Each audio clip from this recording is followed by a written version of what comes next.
Good afternoon, good evening, everybody. Whenever you're watching this, I'm here to talk about, actually, I don't need these on, talk about my Vegas trip. So, as the time of recording, it is 6/18/2025, so it's a couple weeks afterwards. I played mostly side events as I did not qualify for US Nats, unfortunately. Maybe this year I will get the opportunity. Um, but I wanted to talk about my experience. It was a lot of fun. I highly recommend anybody that has the opportunity to go to an event of this level, financially stable wise, should go. Even just for the side events, you get tons of uh, activities to do. I played 8 hours of Flesh and Blood essentially for 3 days, a little bit more in the evening to do some testing.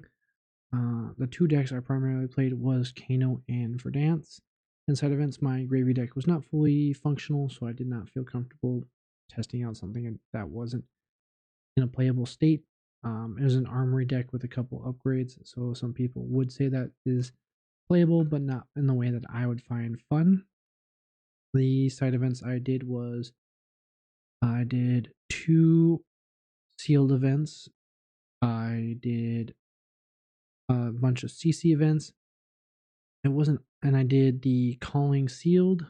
So that was a side event. And I unfortunately did not do the battle harden. I will explain that here in a minute. Why not? But I will be going over my CC events, and then I'll go into sealed, and then why I didn't do the battle harden.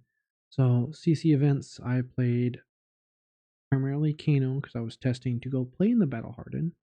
And I wanted to play Kano as I thought Kano was good into the meta. There's a lot of Florian, decent amount of Verdance. I felt comfortable into those two matchups. Gravy, I think with a little bit of tuning of the list, it will take care of him no problem, even in the more aggressive versions of the deck. Link to my Patreon for the current updated version of my Captain Kano list, but neither here nor there. Well, amongst my CC rounds, I saw somebody with a stacked binder. And I'm like, okay, I gotta see what you got. By stacked, I mean 5 pages of foil high seas cards and 5 pages of non-foil high seas cards. And I'm like, let's see what you got, because I wanted foil burn bears for my deck. As anybody that doesn't know, um, my deck for Kano, I'm attempting to maintain it as a full foil, full white border. This corner here, if you want to see how I made my deck white border, as the newer cards are only in black border, and there are no foil white borders. But I was going through their binder and I saw a fantastic card. I don't have it on me because I keep my stuff in the car and I forget to pull it out and I'm too lazy to go get it. Essentially, insert Marvel here, Kano, signed by James White, in a foreign language. I forgot to ask if it was one of the gem packs or he just happened to have History Pack 1, black border in a foreign language, also signed by James White.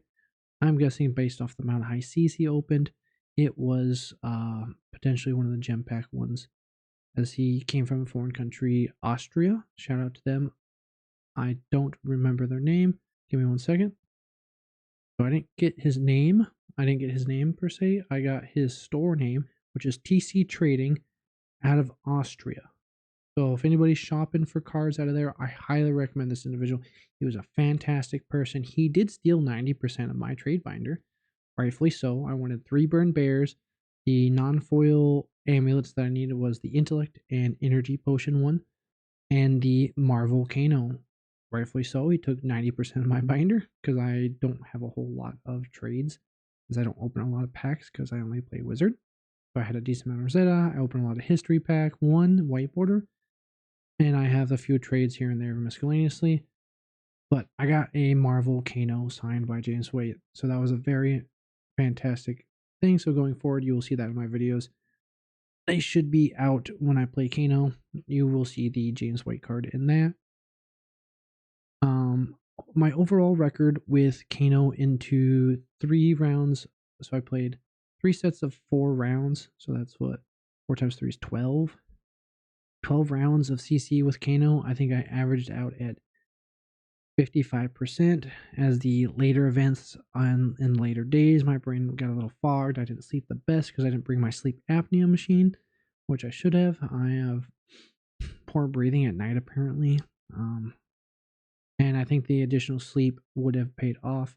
I think my record would have been better, as the decks weren't necessarily bad games either. I recorded my best run, a set of 4, on day 1, as I was testing out a GoPro, and I really didn't like the setup, so I'll go back to recording with my phone, and you'd have a better angle with it. But it was my best run of set of 4.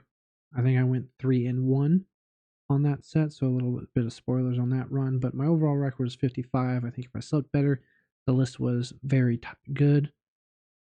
Going forward, I am doing some more tweaks to the list. My list is, I'll cover that in a video going over Kano itself, so we'll move on. I did only play 4 rounds of Verdansk, as I had to win events, sell my tickets to buy the additional cards I needed to complete the Verdansk deck, as I was short a Felling of the Tree, a Plow Under, her chest piece, and one additional card. I forget what it was. Command and Conquer. I was short a third Command and Conquer. So I played that. I only won 1 round. All rounds should be up on my Patreon right now, and they will be flip-flopping between the Kano rounds and the Verdansk rounds on YouTube if I decide to publish them. But I only won 1 round. It was against Prism, oddly enough. The only round that I won. I took out the combo and fat stacked with as many poppers as possible, and I essentially fatigued him out of figments and useful heralds to attack with. Burn Bear came super in handy because there was a turn in which they had only 1 herald attack to go into after my Burn Bear. So Burn Bear is good against Prism in Verdansk per se. I have not utilized it in Kano yet to see how successful it is, but I believe it's about a 2.5% increase per Burn Bear resolved.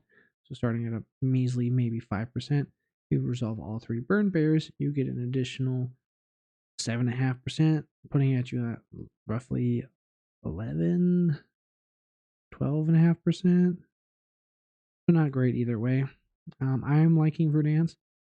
She will be my wizard hero if Kano LLs before we get a Adult Blaze or Icelander. If either of those heroes come out, I will be covering them as my main wizard. Verdansk will be my side chick essentially for eternity. Excuse me. The sealed events that I played in were fun for the most part. I got to experience limited. But it turns out, honestly, I'm not a big fan of sealed in general, whether it's Yu-Gi-Oh! Not Yu-Gi-Oh! Yu-Gi-Oh! Doesn't play sealed. Magic the Gathering or Flesh and Blood. It could be down to me not being a very good deck builder in sealed.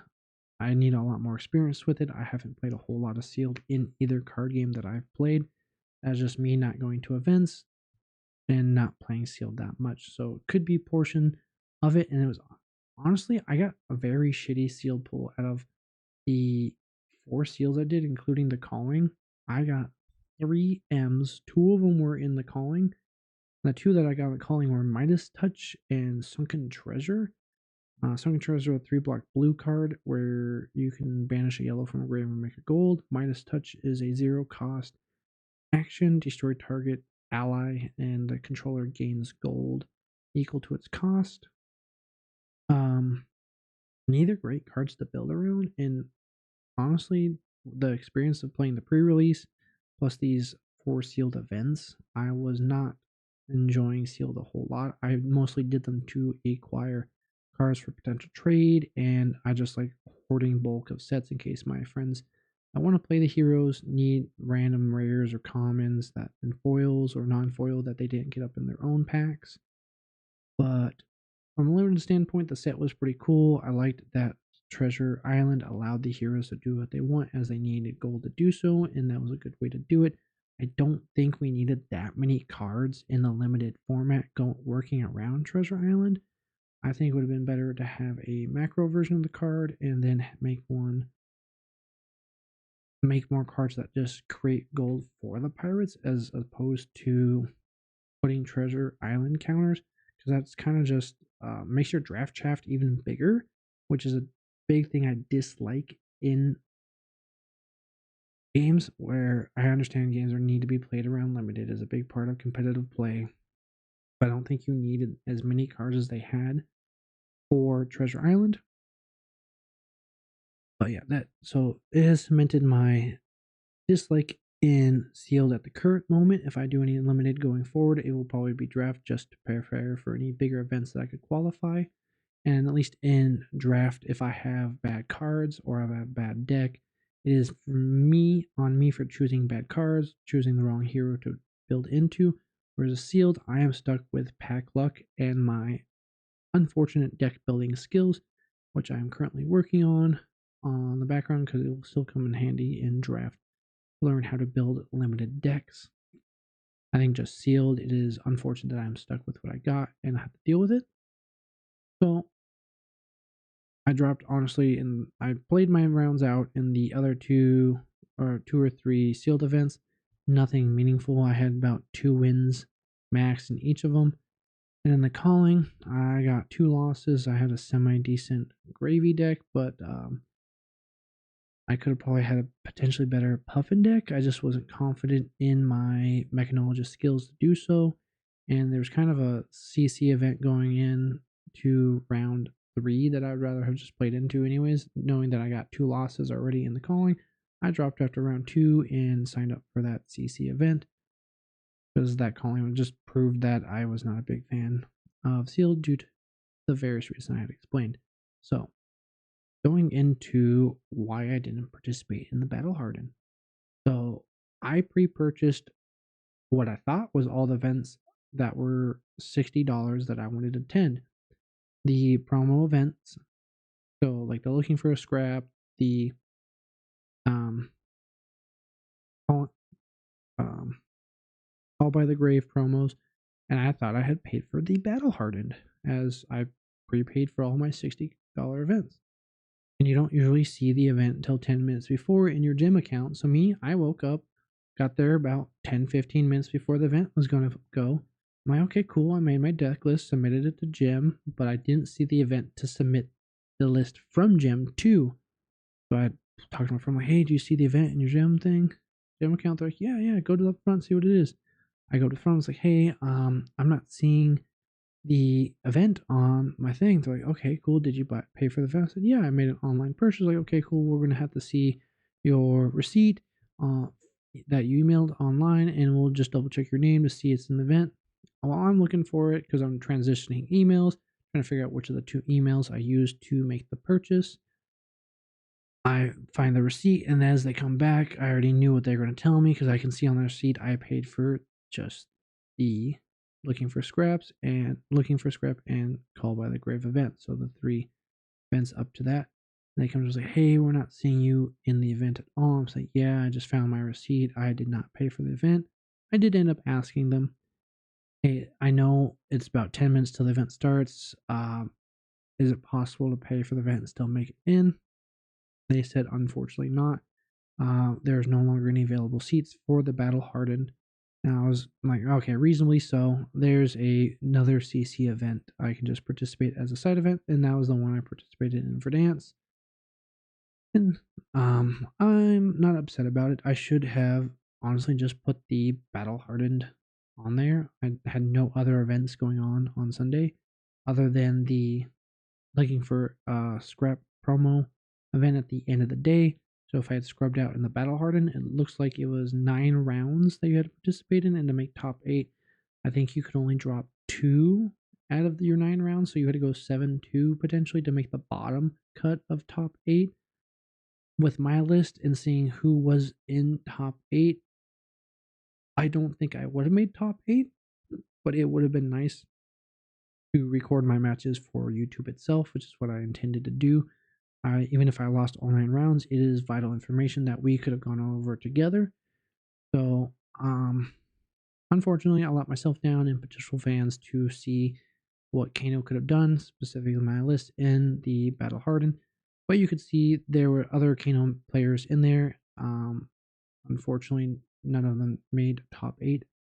We did get some wizard players in there. We had Majin Bey, of course, that won the battle. Not the battle hardened. Sorry, he was in US Nats. I'm confusing the two cards. Um, Honestly, I don't know who was in the battle hardened top 8. Give me 1 second. All right, switching screens here, we can see our top 8. We got Gravy Bones, who came in first. New, who came in second. R.I.P. New, she is currently gone. Florian. We did have a Kano.